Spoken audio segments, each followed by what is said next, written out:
Que a paz do nosso Senhor Jesus Cristo esteja no coração de cada um de nós.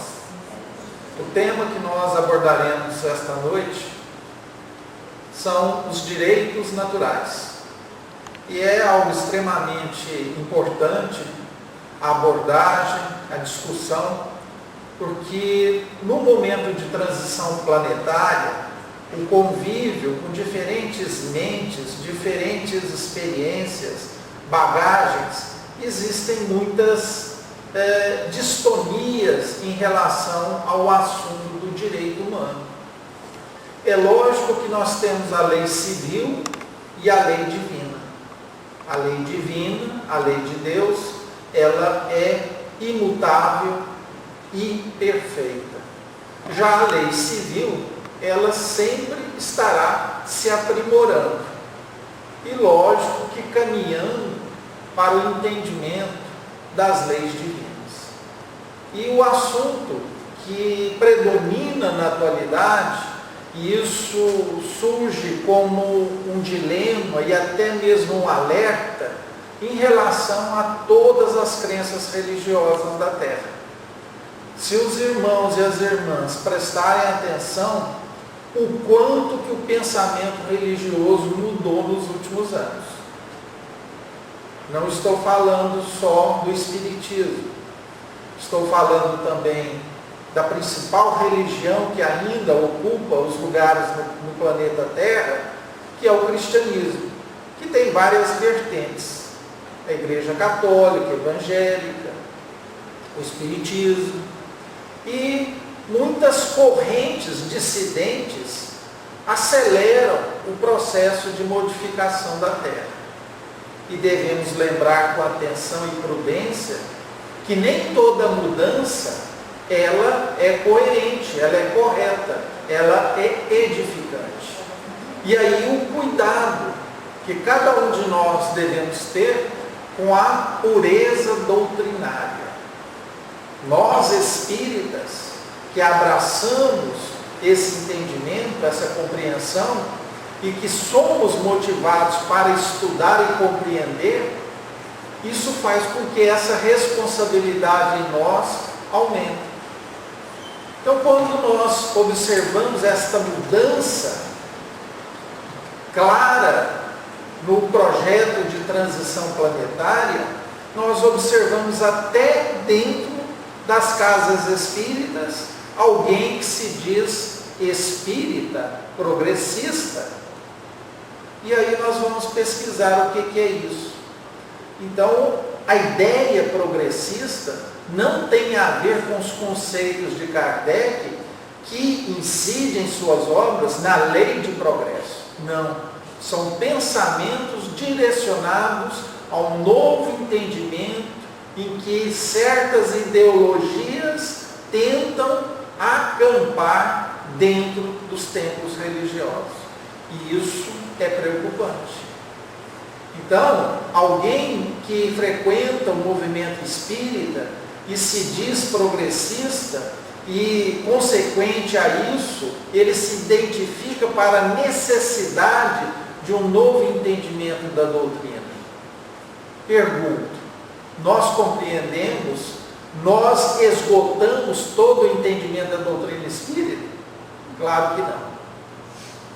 Então, a própria obra de Kardec, será que nós teríamos condições em uma única encarnação estudar tudo aquilo que ele produziu? Não vai dar tempo. Ouvimos em alguns lugares que Kardec está ultrapassado. Meu Deus, não estuda. Quem diz isso não estudou Kardec.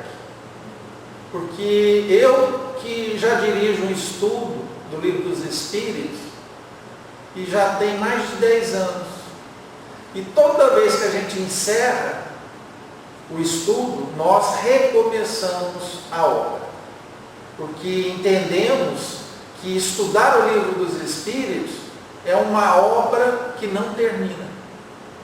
E toda vez que a gente começa de novo, parece que eu estou lendo um livro diferente. Falo, mas eu li isso das outras vezes?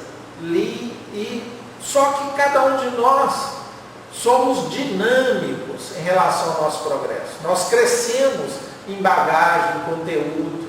A nossa intelectualidade ela vai sendo desenvolvida. E toda vez que aquela questão nos é apresentada, nós a interpretamos de maneira diferente. Então Kardec nunca estará ultrapassado. E diante dessa provocação, vejam quantas obras que Kardec nos deixou. Então, só de publicações, das 32, 23 são livros. A gente se atenta muito, né, no Pentateuco kardeciano.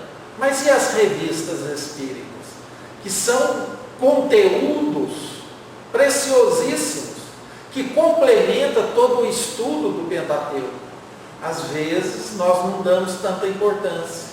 Hoje, nós vamos tentar, em cima dessas obras do codificador, trazer a abordagem do entendimento dos direitos naturais. Então, todos nós, na nossa criação, espíritos simples e ignorantes, nós ganhamos direitos naturais. Isso é uma condição necessária para que a destinação daquela criatura um dia se complete na pureza espiritual. Então, desde o berço como espírito, até o amadurecimento, chegando à pureza espiritual, cada um de nós temos direitos naturais. Sem esses direitos serem bem entendidos, serem praticados, serem absorvidos por cada um de nós não desenvolveríamos a competência natural de um espírito que já possua uma intelectualidade, que lhe garanta a compreensão das leis do universo, a prática do amor através da caridade. Ou seja, a moralidade é um processo que vai de longo tempo, que segundo Emmanuel, nós, habitantes do planeta Terra na atualidade, nós estamos muito mais próximos da nossa criação do que da nossa destinação. Então temos muito que caminhar, mas não vamos negar, já caminhamos bastante. E é necessário a compreensão. Quem conhece e estuda Kardec vai entender que Kardec teve um orientador, que está nas revistas espíritas, que está também nas obras póstumas, em que Kardec revela, não tinha conhecimento de tamanha autoridade que era o Espírito da Verdade. Então, lendo, estudando, nós obtemos a clara evidência que o Espírito da Verdade é o próprio Cristo. Nas reuniões mediúnicas, na Sociedade Parisiense de Estudos Espíritas, em várias comunicações, o Espírito coloca em evidência que aquele representante maior do cristianismo está ali dirigindo os trabalhos. O Espírito da Verdade coloca, através, em comunicações mediúnicas, que ele lhe dará o auxílio necessário para que a sua missão seja cumprida. Ele alerta, você vai ter dificuldades, os amigos vão te abandonar, você vai ser caluniado, você vai até sacrificar a própria saúde. E Kardec corajosamente aceita esse desafio.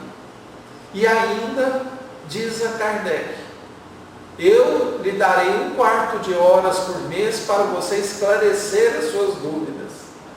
Então, quem assistiu o filme Kardec, percebe que em vários momentos existe a intervenção de Jesus, o Espírito da Verdade. Leia de novo aquele capítulo, no 3º parágrafo você escreveu algo errado, refaça aquilo. Ou seja, quem supervisionou essa grande obra? O Espírito da verdade. Alguém está acima de Jesus na Terra? Ou ele continua sendo o governador espiritual do nosso planeta? Quem tem autoridade moral para se intitular a verdade? O próprio Cristo. Ele não disse que era: eu sou o caminho, a verdade e a vida, ninguém chegará ao Pai senão por mim? Ou seja, ninguém é superior intelectualmente e moralmente àquele que participou das 3 revelações. Moisés, o próprio Cristo e o Consolador prometido, que é a doutrina espírita. Então, Cristo está presente nesses momentos, trazendo à humanidade o esclarecimento, a verdade, a iluminação das nossas consciências. E se não conhecermos os nossos direitos, como podemos aproveitar bem o nosso desafio reencarnatório? Fica difícil se nós não soubermos das regras, das condições. Então, o primeiro direito é o direito à vida. E isso está na questão 880. Qual é o primeiro de todos os direitos naturais do homem? O de viver.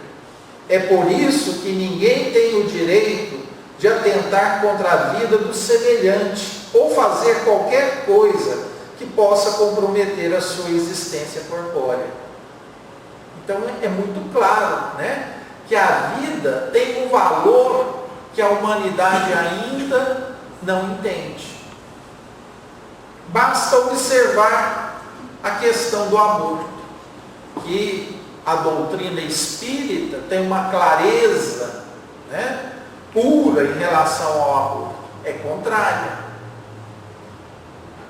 Em todas as situações, com exceção na pergunta 359, em que seria lícito realizar o aborto numa única condição: onde a gestante corre risco de vida perante a sua gestação.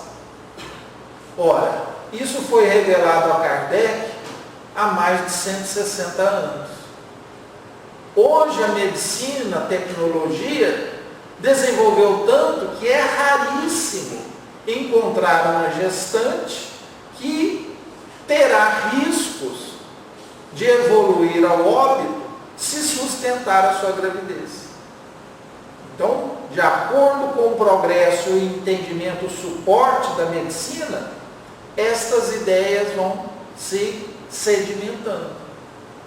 Ah, mas na nossa lei ainda é possível uma autorização judicial perante uma mulher que foi estuprada e, fruto desse crime, ela desenvolveu uma gravidez.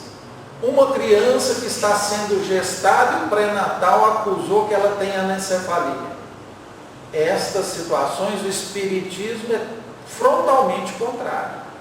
Porque devemos lembrar que toda gravidez é uma programação minuciosa da espiritualidade, que às vezes demandam anos, décadas, para preparar a reencarnação de determinados espíritos. Na questão 358, constitui crime a provocação do aborto em qualquer período da gestação? Há crime sempre que transgredis a lei de Deus. Uma mãe, ou quem quer que seja, cometerá crime sempre que tirar a vida a uma criança antes do nascimento. Por isso, que impede uma alma de passar pelas provas a que serviria de instrumento o corpo que se estava formando. Então é muito claro que é um delito grave a prática do aborto. A doutrina espírita nos concede esse entendimento. No passado, em outras reencarnações, talvez nós cometêssemos um aborto? Sim, é possível. Mas diante desses ensinamentos, do momento em que nós já alcançamos certos entendimentos, isso passa a ser inadmissível. Então, o direito à vida é algo inegociável. Direito à liberdade. Então, se tratando da escravidão, a 829, haverá homens que estejam, por natureza, destinados a ser propriedades de outros homens? É contrária à lei de Deus. Toda sujeição absoluta de um homem a outro homem. A escravidão é um abuso da força. Desaparece com o progresso, como gradativamente desaparecerão todos os abusos. Até hoje, apesar de estamos no momento de transição planetária, existem países, existem lugares que ainda se pratica a escravidão. E é lógico, com o avanço do planeta, das suas leis, dos próprios espíritos que constituirão a população, isso se modificará, ficará no passado. Então, o direito à liberdade é outro direito natural. Liberdade de pensar. 837 do Livro dos Espíritos. Qual é o resultado dos entraves à liberdade de consciência?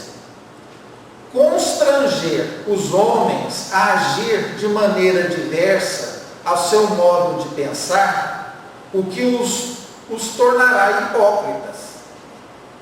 A liberdade de consciência é uma das características da verdadeira civilização e do progresso. Então, ter o pensamento livre, expressar esse pensamento, é um direito de cada um. O pensamento origina-se do espírito e não do cérebro. Todo espírito pensa 24 horas por dia, até quando o corpo físico está dormindo. Então o corpo está lá dormindo, o espírito emancipa, desdobra, adentra o mundo espiritual, comunica com outros espíritos, recebe ensinamentos, tratamentos, ele está pensando. Em todo momento, o espírito gera pensamento. Então, o pensamento é uma das mais amplas liberdades que o espírito, a pessoa, possui. Cercear o direito do pensamento, a liberdade de pensar, de se expressar, está contra as leis naturais. Está contra a lei divina.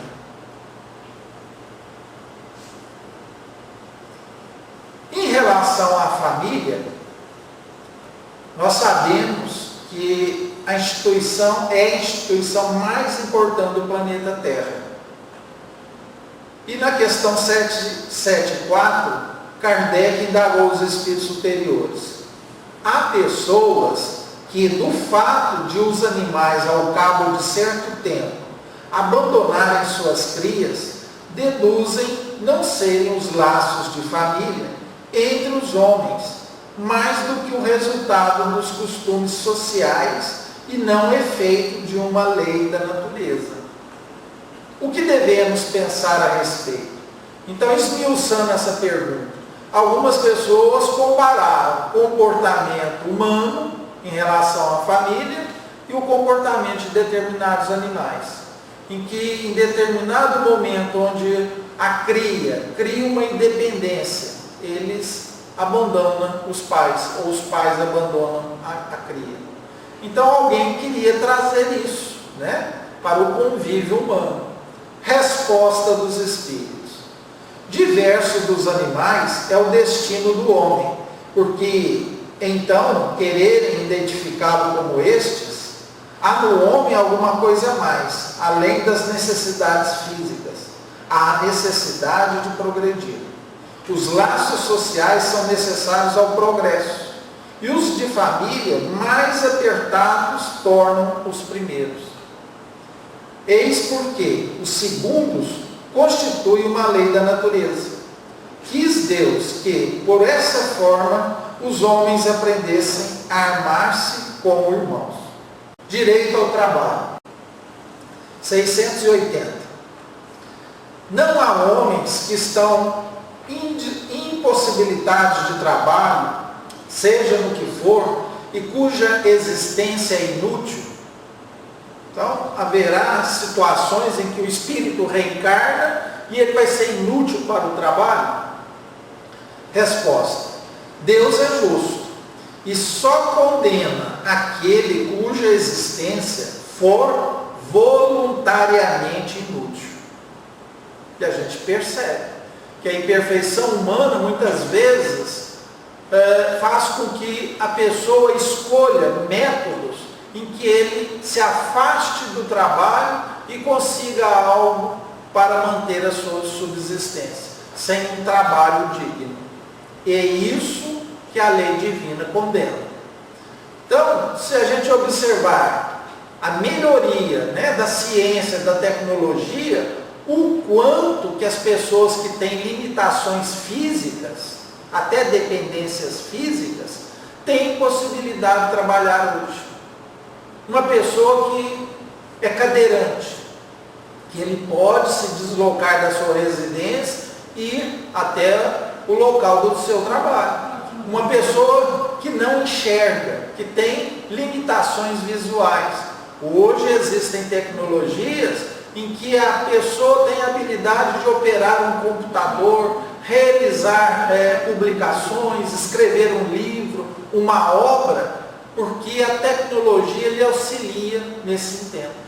Então veja que a facilidade perante as limitações autoriza ao espírito contribuir e colaborar no mercado de trabalho. Ele quer que cada um se torne útil na proporção das suas faculdades. Direito à propriedade. Muito em voga hoje, o questionamento do direito à propriedade. 884. Qual é o caráter da propriedade legítima? Então veja que Kardec coloca, legítima. Então toda propriedade é legítima? Nós sabemos que não. Só há uma propriedade legítima, a que foi adquirida sem prejuízo para os outros. Então aqui a resposta dos espíritos exclui as propriedades que foram adquiridas de maneira ilícita. Roubo, corrupção. Então são propriedades advindas de uma transgressão da lei, do respeito ao próximo. Comentário de Kardec sobre essa questão. A lei de amor e de justiça proíbe que se faça a outrem o que não queremos que nos seja feito, e condena, por esse mesmo princípio, todo meio de adquirir que o contrarie. Então, se nós adquirirmos com trabalho, com honestidade, aquilo é uma propriedade legítima. Mas nós estamos de passagem na terra. Sim, mas é algo adquirido com justiça, sem transgredir a lei divina, com ética e com moralidade. Dentro ainda do direito à propriedade, questão 882. O homem tem o direito de defender aquilo que ajuntou pelo trabalho? Deus não disse, não roubarás? E Jesus, dai a César o que é de César? Comentário de Kardec. Aquilo que o homem ajunta por um trabalho honesto é uma propriedade legítima, que ele tem o direito de defender. Porque a propriedade que é fruto do trabalho constitui um direito natural, tão sagrado como o de trabalho e viver. Então, uma propriedade legítima, Kardec coloca próximo da mesma importância do direito de viver e do direito de trabalhar. Direito à legítima defesa. 747. Há sempre no assassínio o mesmo grau de culpabilidade? Ou seja, todo mundo que assassina uma pessoa, independente da motivação, tem a mesma culpa? Perante o julgamento de Deus, ele terá que responder a essa ação da mesma forma? A gente sabe que na própria lei humana, quando vai julgar um réu, existem situações que pode agravar sua pena, ou seja, agravantes, mas existem atenuantes.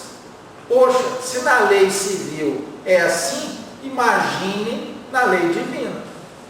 Porque o que Deus julga é a intenção. Qual foi a intenção desse ato?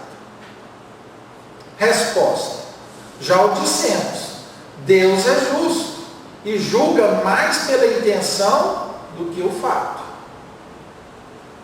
748.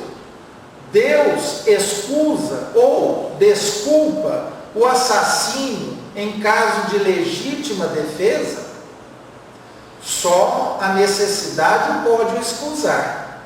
Mas, se pudermos preservar a nossa vida sem atentar contra a do agressor, é o que devemos fazer. Em todas as épocas da humanidade, o homem precisou de acessórios para garantir a sua vida.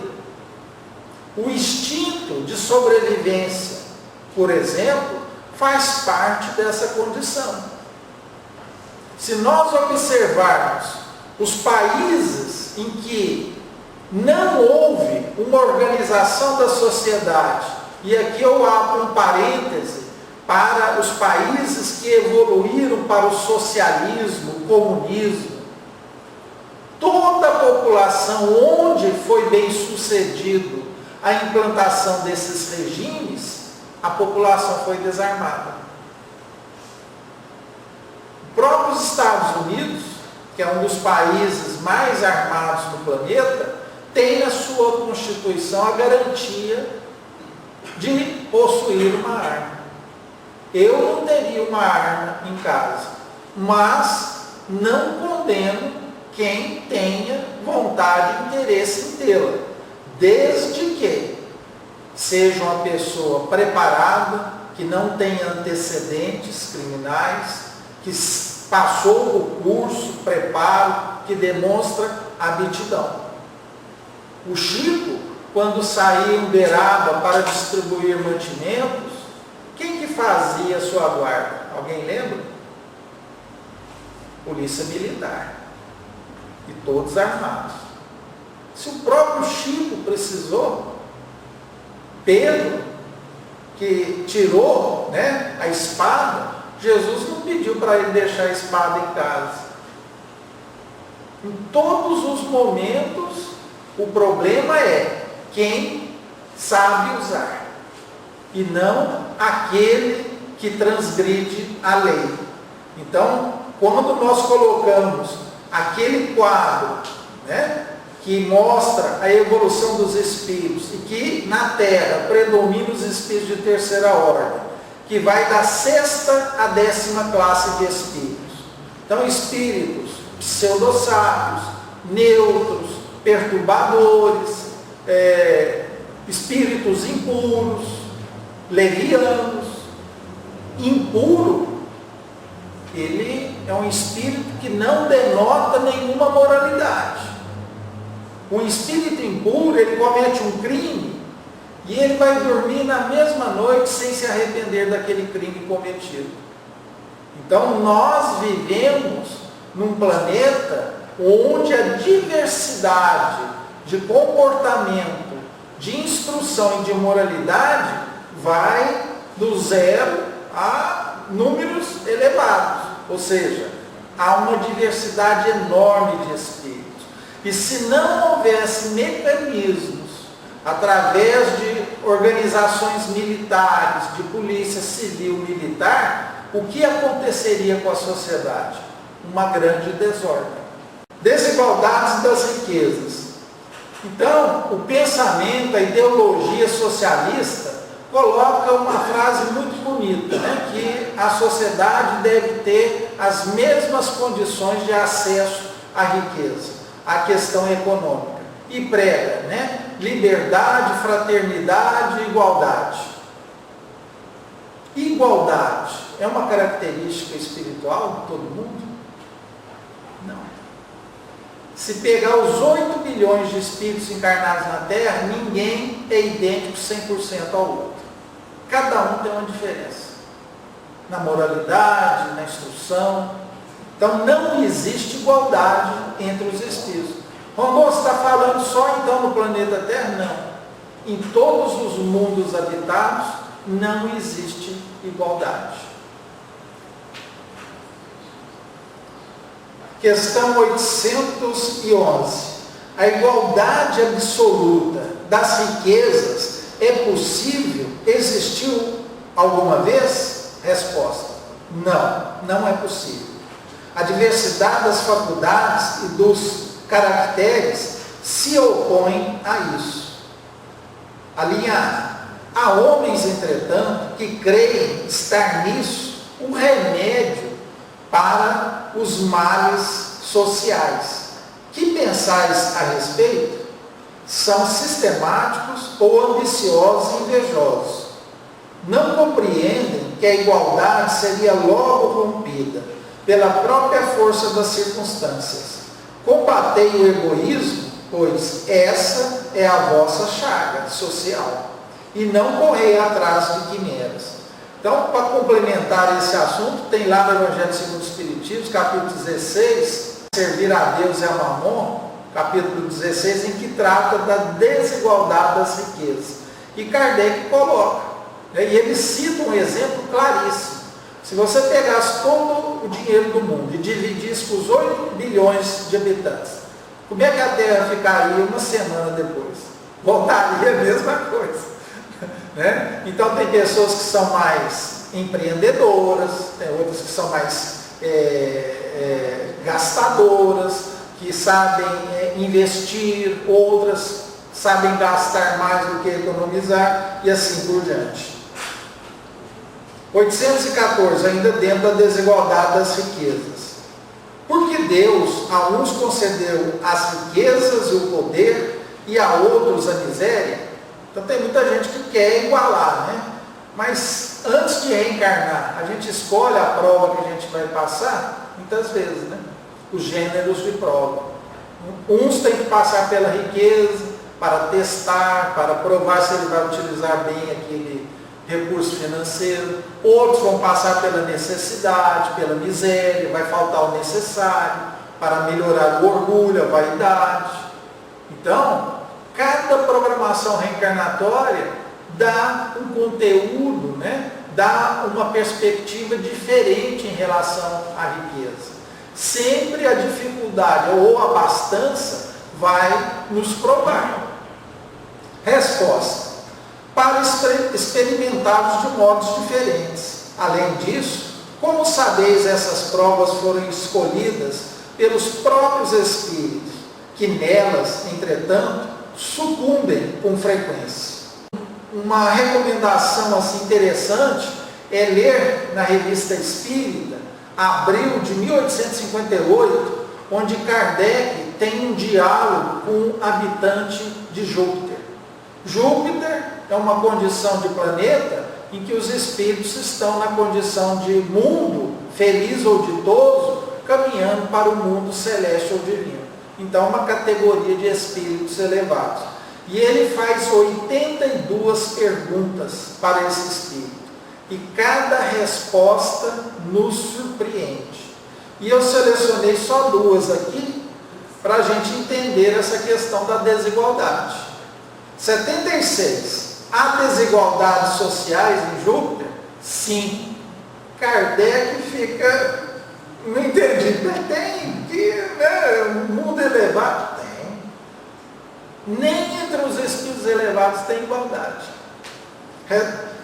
77. Sobre o que se fundam tais desigualdades. Quais são essas desigualdades? Resposta: sobre as leis da sociedade.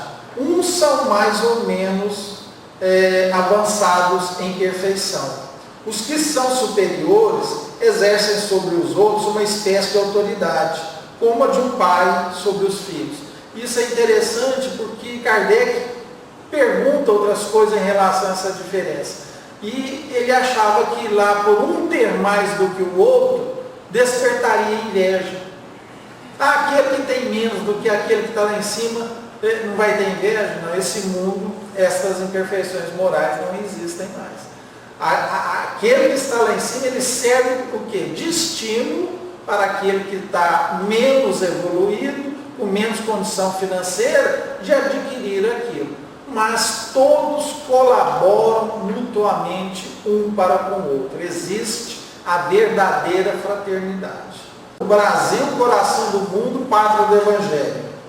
Então nós vamos pegar o último capítulo, Pátria do Evangelho, o título, onde Humberto de Campos coloca: nesta época de confusão e amargura, quando com as mais justas razões se tem por toda parte a triste organização do homem econômico, da filosofia marxista, que vem destruir todo o patrimônio de tradições dos que lutaram e sofreram no pretérito da humanidade. As medidas de repressão e de segurança devem ser tomadas a bem das coletividades e das instituições, a fim de que uma onda inconsciente de destruição e morticínio não elimine o altar de esperanças da pátria. O capitalismo, visando a própria tranquilidade coletiva, seja chamado pelas administrações ao debate, a incentivar com seus largos recursos a campanha do livro, do saneamento e do trabalho, em favor da concórdia universal. Então vejam que o próprio Humberto de Campos coloca que o capitalismo ele está perante a justiça e os direitos naturais acima de qualquer ideologia. Basta ver onde o comunismo, o socialismo chegou. Tem liberdade? Não tem. Tem direito ao pensamento, à expressão? Não tem. Você tem censura? Tem. Então, o cerceamento da liberdade é algo extremamente nocivo à programação reencarnatória de cada um. Perante a isso, não existe modelo socialista que deu certo no planeta. Não tem progresso. Nem físico, e certamente espiritual fica, né? Poderia ser uma prova, uma expiação coletiva? Até pode, mas diante do conhecimento, percebendo lá no Evangelho segundo o Espiritismo, os caracteres do homem de bem, o homem de bem, ele defende o mais fraco. Ele pensa naquele que está sendo injustiçado, em primeiro lugar. Né? Ele dá prioridade e atender aquele que sofre perseguições. Então, que a doutrina espírita, ela é muito mais conservadora do que socialista. Que Jesus nos ampare e nos proteja.